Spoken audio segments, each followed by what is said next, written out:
हां आता बघूया त्यांना प्रस्ताव तर ठेवला त्यांनी ती चर्चेला गेले त्यांची किती किती म्हणले किती म्हणले ते हां ते किती म्हणाले किती जागा देतो म्हणले नाही आता आम्ही आमच्या जागा त्यांना सांगितल्यात आता त्यांनी त्यांच्या जागा सांगतायत तर कोणती जागा सुटेबल कोणाला आहे या पद्धतीने या ठिकाणी जागा वाटपाचा सुरू आहे सत्र. म्हटलं गंगाखेडमध्ये खूप जास्त मागताय तुम्ही नाही गंगाखेडमध्ये जास्त कोणी महागत नाही आणि ते पण जास्त महागत नाहीत आम्ही पण जास्त घेत नाही येत एक त्या ठिकाणी जे योग्य उमेदवार आहे तर त्या योग्य उमेदवाराला जे न्याय मिळाला पाहिजे त्यांच्याही पक्षातला असो आमच्याही पक्षातला असो त्या अनुषंगाने ही चर्चा चालू आहे. म्हटलं की शिवसेना 26 जागा मागते आम्ही 12 ते 15 जागा देणार आहे.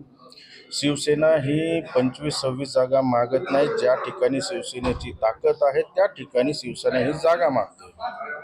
15 ठिकाणी तुम्ही निवडून आला होता मागच्या वेळेस त्या जागावर दावा भाजप करते का भाजप गेल्या वेळेस किती जागा लढवलेल्या होत्या 6 जागा जिंकली आणि 6 जागा निवडून आल्या मग त्यांनी 6 जागा घ्यायला पाहिजे. 15 जागा निवडून आल्या होत्या त्याच्यावर पण भाजप दावा करते का असं म्हणतात.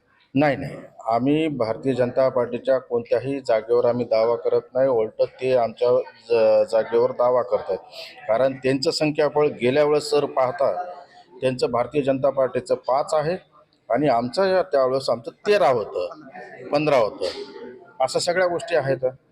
आता यावेळेस तसा क्रायटेरिया न ठेवता कोणता तुल्यबळ या ठिकाणी भारतीय जनता पार्टीचा असो की शिवसेनेचा असो त्यामध्ये क्रायटेरिया एकच आहे जो निवडून येईल त्याला त्या ठिकाणी युतीमध्ये जागा सोडल्या जाईल.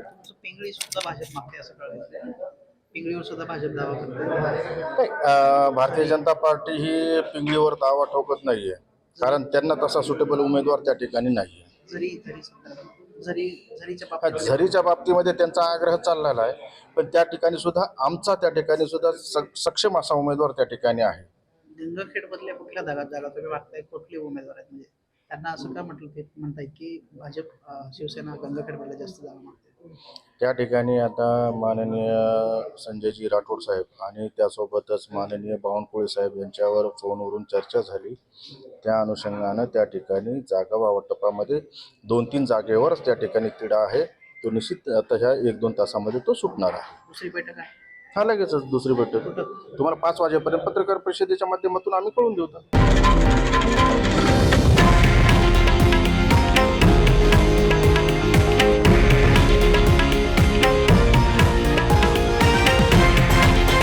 हे आहे देशातील नंबर 1 न्यूज नेटवर्क आणि आपण पाहत आहात TV9 मराठी, एकमेव.